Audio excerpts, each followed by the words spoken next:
नमस्कार दोस्तों, मैं मोनिका शर्मा आपके अपने चैनल टारगेट करियर में आपका बहुत बहुत स्वागत करती हूँ। दोस्तों, आज से हम आपके लिए एनसीईआरटी की एक सीरीज़ लेकर आए हैं। दोस्तों, आज से हम एनसीईआरटी की एक सीरीज़ शुरू करेंगे जिसमें कि हम सबसे पहले हम भूगोल पढ़ेंगे। भूगोल मतलब कि ज्योग्राफी हम पढ़ेंगे। दोस्तों, अगर हम देखें तो एनसीईआरटी हर एक एग्ज़ाम, चाहे वो कितना भी छोटा हो चाहे वो कितना भी बड़ा हो, हर एक एग्ज़ाम में सबसे मस्ट होता है हमारा एनसीईआरटी। अगर ये कहें कि हर एग्ज़ाम की नींव जो होती है वो हमारी एनसीईआरटी होती है। मतलब दोस्तों, हमें सबसे पहले अपना बेस क्लियर करना होता है। वैसे ये हम सब ने पढ़ी होती हैं, लेकिन क्या होता है दोस्तों, काफ़ी टाइम बाद ये हमने उस टाइम पे जो पढ़ी थी उसने अच्छे से नहीं रिवाइज़ करी थी, और या ये कहें कि हम फ़िलहाल उन चीज़ों को भूल चुके हैं, तो उन्हें रिकॉल करना बहुत आवश्यक होता है। हमारी यूपीएससी में जितने भी टॉपर्स हैं वो सबसे पहले एनसीईआरटी रिकमेंड करते हैं। वो कहते हैं कि सबसे पहले एनसीईआरटी पढ़िए, जिससे कि आपका बेस क्लियर हो जाएगा, और जब आपका बेस क्लियर हो जाए उसके बाद आप अपनी स्टैंडर्ड बुक उठाइए। तो दोस्तों, हम इसीलिए आपके लिए ये एनसीईआरटी की सीरीज़ लेके आए हैं, जिसमें जो आपके लिए चाहे यूपीएससी एग्ज़ाम हो, चाहे यूपी पीसीएस हो, या अदर स्टेट पीसीएस हो, या कोई भी वनडे एग्ज़ाम हो, उन सब में ये आपकी एनसीईआरटी बहुत इंपॉर्टेंट होती है। और दोस्तों, अगर हम भूगोल के एनसीईआरटी की बात करें तो दोस्तों, हमारे जितने भी टॉपर्स हैं, यूपीएससी के टॉपर्स हैं, वो कहते हैं कि सबसे ज़्यादा अगर आप ज्योग्राफी कंप्लीट करना चाहते हैं तो ज्योग्राफी में आप 6 से लेकर 12 तक की ज्योग्राफी कंप्लीट कीजिए, तो उसमें आपका बहुत कुछ आएगा। मान लीजिए 50% ज्योग्राफी आपका कंप्लीट हो जाएगा। ये हमारे टॉपर्स रिकमेंड करते हैं। इसीलिए दोस्तों, सबसे पहले हमने आपके लिए ज्योग्राफी की सीरीज शुरू की है एनसीईआरटी। तो दोस्तों, ये है हमारा, सबसे पहले हम पढ़ेंगे क्लास 6 के अंतर्गत। दोस्तों, इस बुक का नाम है पृथ्वी हमारा आवास। दोस्तों, ये हमारी हिंदी लैंग्वेज में है, आप देख सकते हैं। हमारे जो भी यूपीएससी के एस्पिरेंट होते हैं, जो भी एग्ज़ाम देने वाले हैं, उनके लिए, जो हिंदी वाले होते हैं उनके लिए थोड़ी दिक्कत होती है कि वो एनसीईआरटी या कोई भी बुक है वो हिंदी में नहीं मिलती है। इसीलिए मैं आपके लिए ये सीरीज़ हिंदी में लेके आई हूँ दोस्तों। वैसे मैं आपको ये बाइलिंगुअल भी बता दूँगी, तो आप इसे पढ़ लीजिएगा। दोस्तों, ये हमारी विषय सूची है, जिसमें सौरमंडल में पृथ्वी, ग्लोब, अक्षांश एवं देशांतर, इस प्रकार के कुल मिला के हमारे 8 चैप्टर हैं इस क्लास 6 में। सबसे पहले हम क्लास 6 पढ़ेंगे, उसके बाद क्लास 7। और दोस्तों, मैं आपको जो ये सीरीज़ पढ़ाऊँगी ये क्लास के अकॉर्डिंग चलेगी। ऐसा नहीं है कि आप क्लास 6 की हम एनसीईआरटी पढ़ रहे हैं और आप क्लास 12 की एनसीईआरटी के क्वेश्चन बोले जा रहे हैं। ऐसा नहीं है। हम दोस्तों अभी हम क्लास 6 पढ़ रहे हैं तो क्लास 6 के थ्रू पढ़ेंगे। मतलब हम ऐसे पढ़ेंगे जैसे हम क्लास 6 के बच्चे हैं, फिर 7, मतलब धीरे धीरे हम अपना लेवल अप करेंगे। तो दोस्तों, हम अपना पहला चैप्टर शुरू करते हैं बिना समय गवाए। दोस्तों, इसमें हमारा पहला चैप्टर है सौरमंडल में पृथ्वी। दोस्तों, इसमें आप देख सकते हैं सूर्यास्त के बाद आकाश को देखना कितना अच्छा लगता है। यानी कि जब रात हो जाती है उस समय हम आसमान में देखते हैं, तो दोस्तों उसमें छोटे छोटे चमकते हुए बिंदु दिखाई देते हैं। उनकी संख्या बढ़ती जाती है, धीरे धीरे बढ़ती है, तो उनकी हम गणना नहीं कर सकते। पूरा आकाश संपूर्ण चमकदार वस्तुओं से भर जाता है, जिनमें कुछ चमकीले होते हैं, कुछ धुंधले होते हैं। ऐसा लगता है मानो आकाश में हीरे जड़े हों। कुछ टिमटिमा रहे होते हैं, लेकिन अगर आप उनमें ध्यान से देखेंगे, कुछ की टिमटिमाहट अलग होती है। दोस्तों, आप अगर देखेंगे इन चमकीली वस्तुओं के साथ आप लगभग प्रतिदिन चंद्रमा को भी देखते हैं। यह अलग अलग समय पर अलग अलग आकार का होता है, अलग अलग स्थितियों में। जैसे मान लीजिए आप पूर्णिमा को देखिए, तो पूर्णिमा पर जो चंद्रमा होता है वो एक पूर्ण चंद्र होता है, और वो लगभग 1 महीने में एक बार आता है। इसे पूर्ण चंद्र वाली रात कहते हैं, या पूर्णिमा कह सकते हैं। 15 दिन के बाद इसे आप नहीं देख सकते। उसके बाद आता है आपका नए चंद्रमा की रात, ये होती है आपकी अमावस्या। ये आप देख सकते हैं, ये है आपका ये पूर्ण चंद्रमा वाली रात पूर्णिमा होती है, और फिर आती है ये अमावस्या। ऐसी रात में क्या होता है, नए चंद्रमा की रात में, ऐसी रात में अगर आसमान साफ है तो आप आसमान का अवलोकन अच्छी तरह से कर सकते हैं। हम दिन के समय में चंद्रमा और इन सभी छोटी चमकीली वस्तुओं को क्यों नहीं देख पाते हैं? ऐसा नहीं है कि दिन में चंद्रमा या तारे नहीं है, क्योंकि वो हमारे जो सूर्य का प्रकाश है वो बहुत तेज होता है, तो जितनी भी रात में चमकने वाली जितनी वस्तुएं होती हैं उन सबको हम नहीं देख पाते हैं। सूर्य, चंद्रमा, वे सभी वस्तुएं जो रात के समय आसमान में चमकती है उन सबको हम खगोलीय पिंड कहते हैं। अगर पूछा जा सकता है खगोलीय पिंड क्या कहते हैं, जो सूर्य, चंद्रमा और जितनी भी वस्तुएं जो रात के समय आसमान में चमक रही हैं वो सब खगोलीय पिंड हैं। कुछ खगोलीय पिंड बड़े आकार के होते हैं और गर्म होते हैं। ये गैसों के बने होते हैं, मतलब गर्म होते हैं क्योंकि ये गैस का गोला होते हैं। इनके पास अपनी ऊष्मा और प्रकाश होता है जिससे वे बहुत बड़ी मात्रा में उत्सर्जित करते हैं। इन खगोलीय पिंडों को तारा कहते हैं और सूर्य भी एक तारा है। दोस्तों मैं आपको एक चीज़ बता दूं, एक लाइन में बता देती हूँ दोस्तों। जो हमारा सूर्य है वो एक तारा है। जितने भी तारे हैं उन सब के पास अपना अपना प्रकाश होता है, अपनी अपनी ऊर्जा होती है। और जो प्रकाश होता है ये सिर्फ गैस होते हैं, गैसों के थ्रू ये चमकते हैं, ये गर्म पड़ जाते हैं जिससे कि ये चमकते हैं। और जितने भी तारे हैं वो स्वयं के प्रकाश से, लेकिन जो ग्रह होते हैं वो तारों के प्रकाश से चमकते हैं, उनके पास अपना कोई प्रकाश नहीं होता है। जैसे हमारी पृथ्वी है, ये एक ग्रह है और इस पर प्रकाश आता है सूर्य का, तो तारे के प्रकाश से ही पृथ्वी चमकती है। अगर हमारे सूर्य या चंद्रमा नहीं हो तो पृथ्वी पर प्रकाश नहीं है। तो इस तरह से हम कह सकते हैं कि जो तारे होते हैं वो अपने प्रकाश से चमकते हैं और जो ग्रह होते हैं उनके पास अपना प्रकाश नहीं होता है। आइए उसके आगे देखते हैं। रात के समय चमकते हुए अनगिनत तारे सूर्य के समान हैं लेकिन हमसे बहुत दूर हैं। जैसे जो भी तारे होते हैं, हमारा सूर्य भी तारा है और भी तारे। अब आप ये कहेंगे कि रात में तो बहुत ज़्यादा तारे होते हैं तो वो दिन की तरह उजाला क्यों नहीं करते, क्योंकि वो हमसे बहुत ज़्यादा दूर है, इतने ज़्यादा दूर है कि वो उससे हमें ये लगता है कि वो टिमटिमा रहे हैं, उनमें हमें कोई प्रकाश दिखता नहीं है, इसलिए हम उनके महसूस नहीं कर पाते हैं। अगर आप देखते हैं हवाई जहाज होता है वो हमसे इतनी दूर, वो हमें कितना छोटा लगता है, लेकिन अगर पास से देखें तो वो बहुत बड़ा होता है। तो इसी तरह से हमारे तारे हैं। रात्रि में आसमान की ओर देखते समय आप तारों के विभिन्न समूहों द्वारा बनाई गई विभिन्न आकृतियों को देख सकते हैं। आप रात में देखते होंगे, अगर जैसे कभी आप खुले आसमान के नीचे सोएं जैसे गर्मियों के दिनों में, तो आप देख सकते हैं कि तारों के द्वारा विभिन्न आकृतियाँ बनाई होती हैं। कभी कहीं कुछ आकृति बनी होती है, हम कहीं कुछ आकृति देखते हैं, लेकिन तो ये जो आकृतियाँ होती है ये नक्षत्र मंडल कहलाते हैं। इसी में से एक होता है अर्सा मेजर और एक होता है बिग बियर। इसे एक प्रकार का नक्षत्र मंडल पूछा जा सकता है। अर्सा मेजर या बिग बियर एक नक्षत्र मंडल है। बहुत आसानी से पहचान में आने वाला नक्षत्र मंडल है वो है हमारा, आसानी से समझ में आ जाता है, वो है अर्सा मेजर या बिग बियर। उसके बाद आता है हमारा सप्तऋषि। सप्तऋषि क्या होता है दोस्तों, वो 7 तारों का एक समूह होता है। 7 तारे आपको एक लाइन में एक सीध में मिलेंगे। जैसे आप इस लड़की को देख सकते हैं दोस्तों, ये लड़की आपको देखो ये देख रही है, ये 7 तारों का समूह है। 1 2 3 4 5 6 7, ये 7 तारों का समूह, ये सप्तऋषि है। और इसी के थ्रू ये देख रही है ध्रुव तारे को, इससे एकदम सीध बनी हुई है, आप ये देख सकते हैं। उसके आगे देखते हैं हम सप्तऋषि यानी कि 7 तारों का समूह, जो कि नक्षत्र मंडल या अर्सा मेजर, जो अर्सा मेजर या बिग बियर है उसका एक भाग होता है।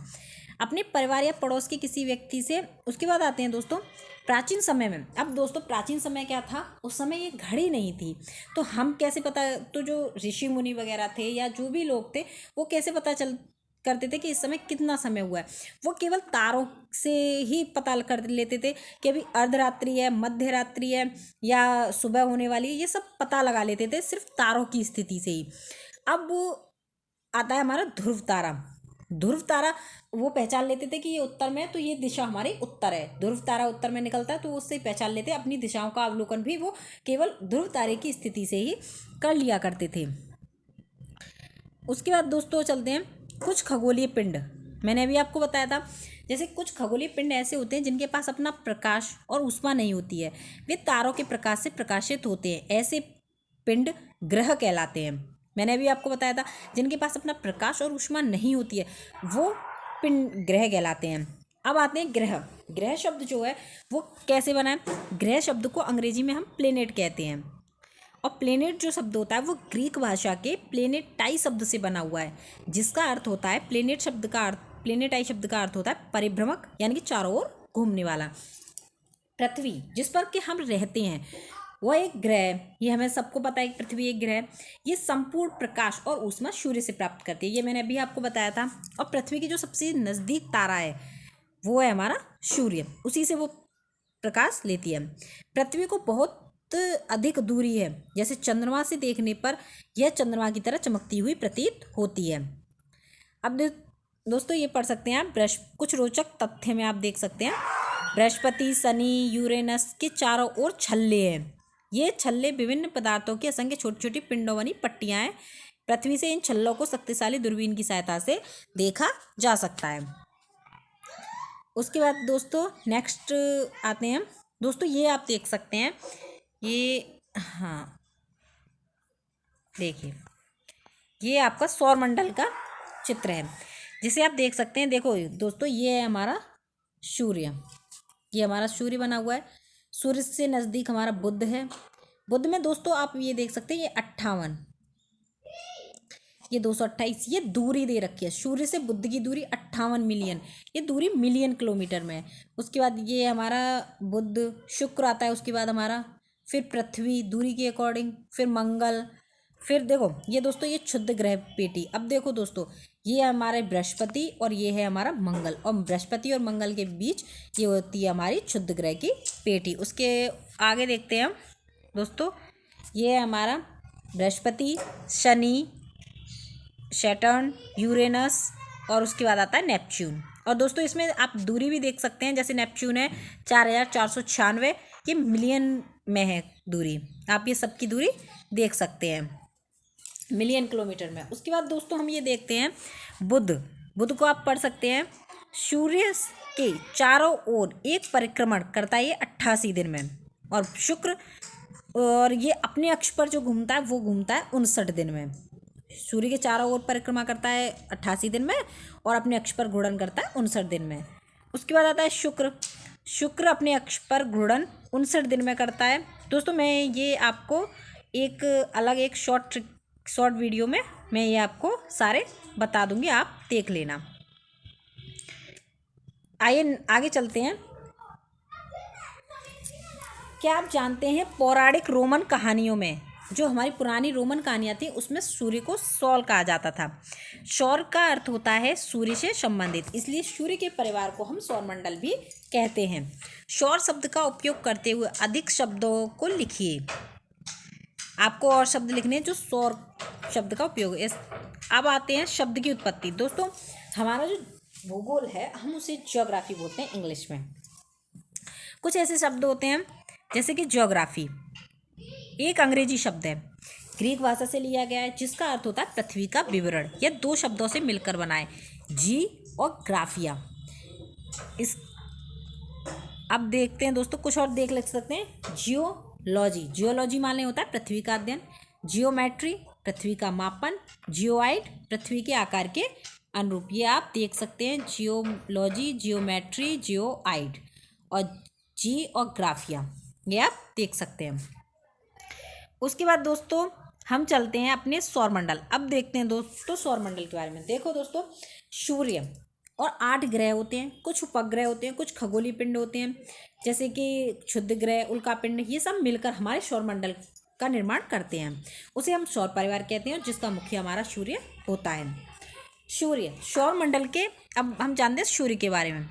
सूर्यमंडल जो है वो सूर्य सौरमंडल के केंद्र में स्थित है। इसका मुखिया है सौरमंडल का सूर्य। ये बहुत बड़ा और अत्यधिक गर्म गैसों का बना हुआ है, इसीलिए बहुत गर्म होता है ये।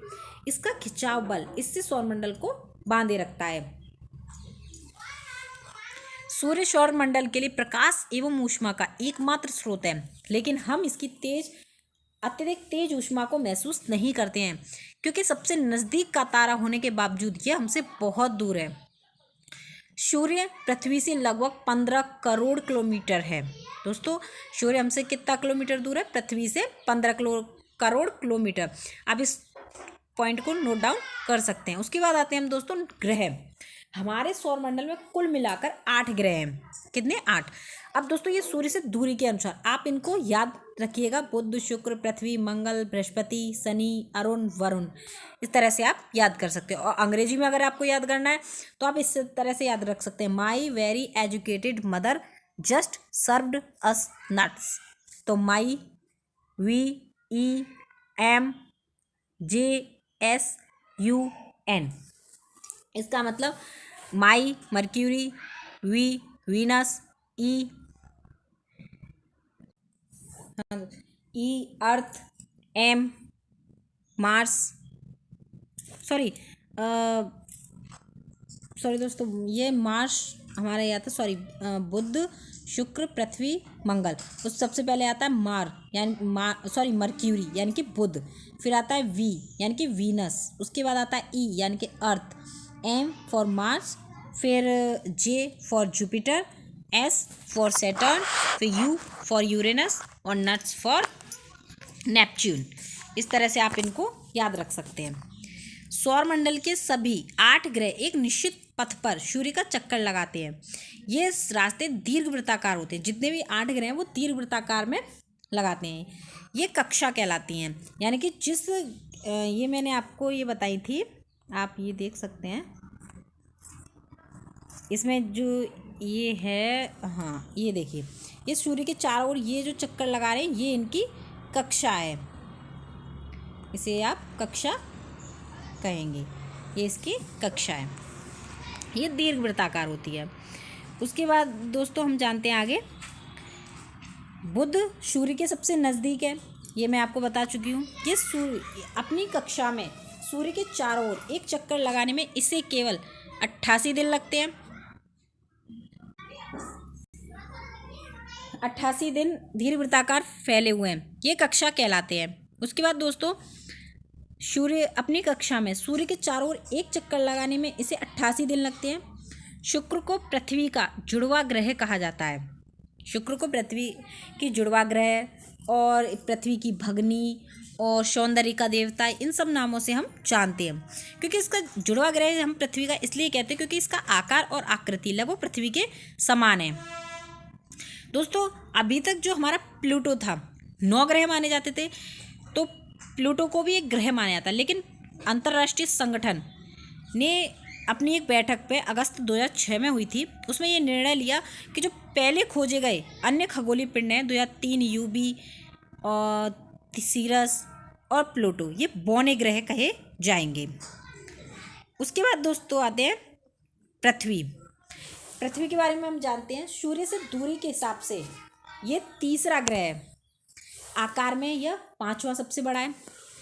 पृथ्वी जो होती है वो ध्रुवों के पास थोड़ी चपटी, यही कारण है कि इसके आकार को भू आब यानी कि जियोइड कहते हैं। दोस्तों याद रखिए ना, आज तक हम क्या पढ़ते हैं, पृथ्वी गोल है, फिर कभी कोई कहता है कि नारंगी की तरह, फिर सीखा हमने कि पृथ्वी नाशपाती की तरह, कभी कोई कहता है कि अंडे की तरह। लेकिन अगर अब हमसे एग्जाम में क्वेश्चन आएगा, हम क्योंकि यूपीएससी को देखते हुए अगर हम तैयारी करें तो उसमें ये नहीं है कि हम वहाँ लिखे हैं कि नहीं पृथ्वी नारंगी की तरह है, पृथ्वी अंडे की तरह, ऐसा नहीं है। हम पृथ्वी को बोलेंगे भू आब या जियोइड कह सकते हैं, यानी कि पृथ्वी के समान आकार। पृथ्वी के लिए अनुकूल परिस्थितियाँ के जीवन जीने के लिए जो अनुकूल परिस्थितियाँ वो केवल पृथ्वी पर ही पाई गई हैं। वैसे अभी तक हमारे जो भी वैज्ञानिक है, जो भी साइंटिस्ट है, वो मंगल पर भी देख चुके हैं, उसके बाद चंद्रमा पर भी कई जगह सर्च चल रही है, लेकिन अभी तक जो अनुकूल परिस्थितियाँ मिली हैं वो केवल हमारी पृथ्वी पर ही मिली हैं, क्योंकि यहाँ पानी, वायु और जितनी भी हमारे जीवन जीने के लिए आवश्यक वस्तुएं, आवश्यक गैसें हैं, वो सब कुछ हमारी पृथ्वी पर है। अब दोस्तों हम देखते हैं, अंतरिक्ष से देखने पर पृथ्वी हमें नीले रंग की दिखाई देती है। क्यों? क्योंकि दोस्तों इसकी 2/3 सतह पानी से ढकी हुई है, क्योंकि दोस्तों इसमें हमारे समुद्र, नदियाँ और नहर, ये सब कुछ मिला के समुद्र हमारे बहुत ज़्यादा जगह घेरे हुए हैं। 2/3 सतह हमारी केवल पानी से ढकी हुई है, इसलिए इसे नीला ग्रह कहते हैं। पृथ्वी, फिर आता हमारा चंद्रमा। हमारी पृथ्वी के पास केवल एक उपग्रह, उसका नाम है चंद्रमा। इसका व्यास पृथ्वी के व्यास का केवल 1/4 है। यह इतना बड़ा है इसलिए प्रतीत होता है क्योंकि हमारे ग्रह से अन्य खगोलीय पिंडों की अपेक्षा नज़दीक है, इसलिए यह बड़ा दिखाई देता है। यह हमसे लगभग 3,84,400 किलोमीटर दूर है। अब दोस्तों एक रोचक तथ्य जान लेते हैं। नील आर्मस्ट्रॉन्ग ये पहले व्यक्ति थे जिन्होंने 21 जुलाई 1969 को चंद्रमा की सतह पर कदम रखा था। दोस्तों अब आपको एक क्वेश्चन ढूंढना है ये यूपीएससी के लिए, क्या कोई भारतीय अब तक ऐसा है कि जो चंद्रमा की सतह पर गया है? तो दोस्तों इस क्वेश्चन को आप ढूंढकर कमेंट बॉक्स में कमेंट ज़रूर करिएगा। अगर कोई गया है तो उसका नाम लिखिएगा, अगर कोई नहीं गया है तो आप नहीं लिखिएगा।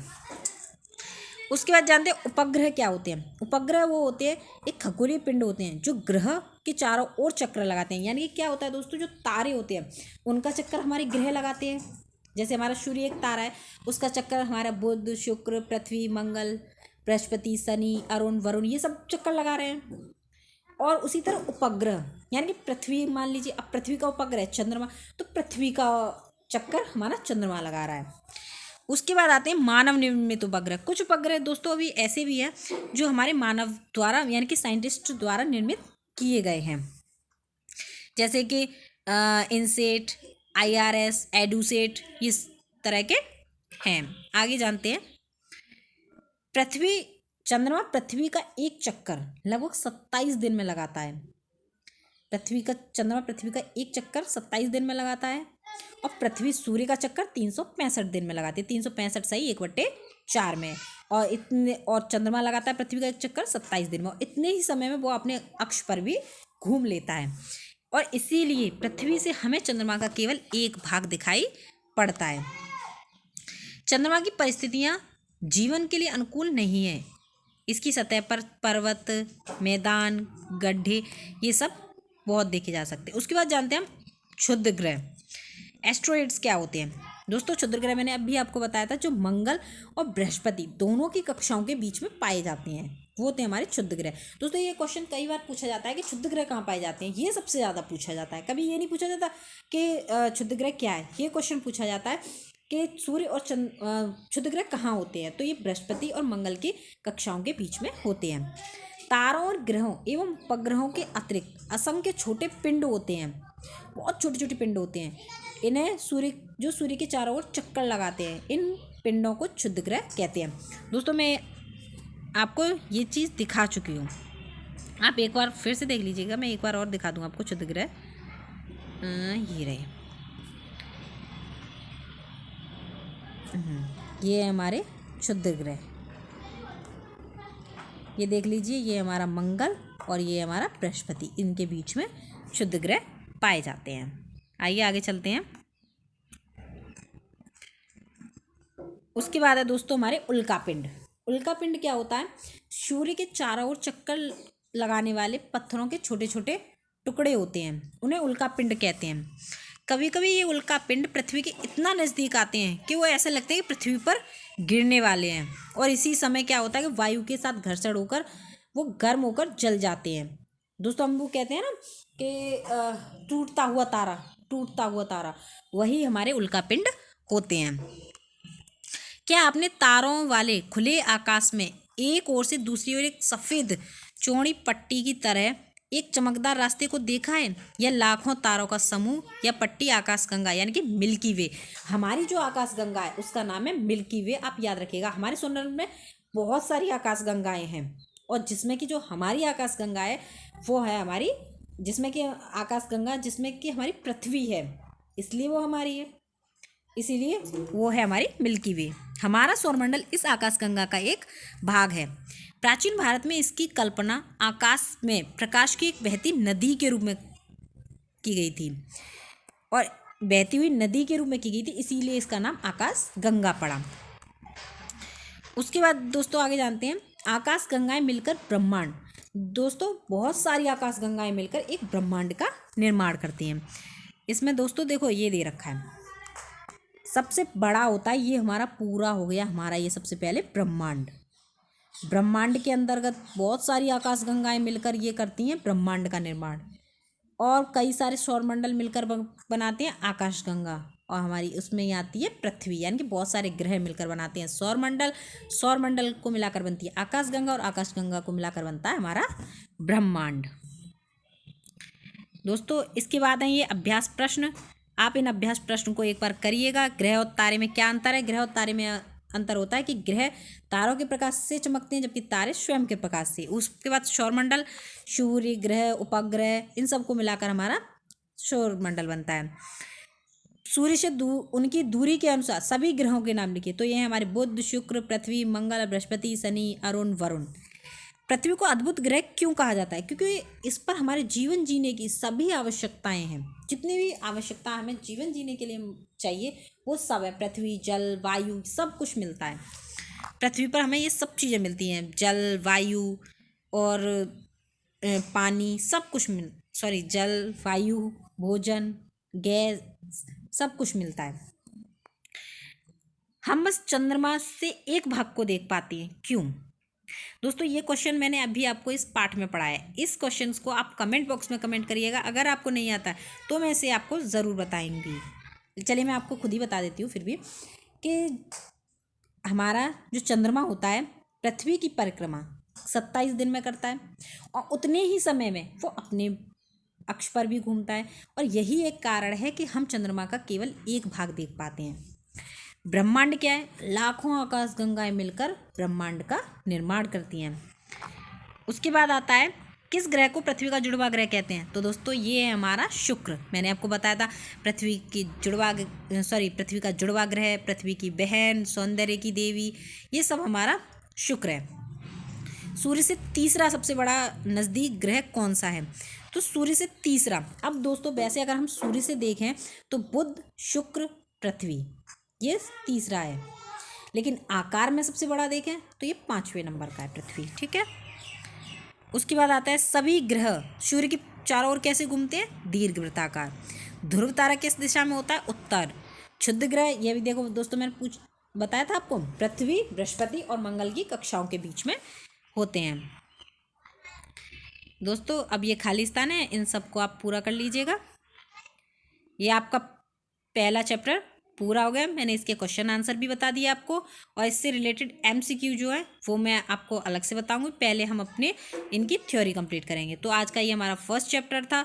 कोशिश करेंगे कभी हम 2 चैप्टर ख़त्म करें और जल्दी से जल्दी हम लगातार इसके चैप्टर्स ख़त्म करते जाएंगे, जिससे कि आपका जल्दी से जल्दी NCERT का सिलेबस ख़त्म हो, जिसके बाद हम किसी स्टैंडर्ड बुक पे आएँ। दोस्तों लगातार हमारे साथ बने रहिए प्रॉपर NCERT पढ़ने के लिए, अदर कोई भी एग्ज़ाम की तैयारी करने के लिए। और अगर आपको दोस्तों कहीं भी दिक्कत आ रही हो, कुछ समझ में नहीं आ रहा हो, तो आप कमेंट बॉक्स पे कमेंट करिएगा। आज के लिए बस इतना ही। धन्यवाद। सत श्री अकाल। अस्सलाम वालेकुम। नमस्कार।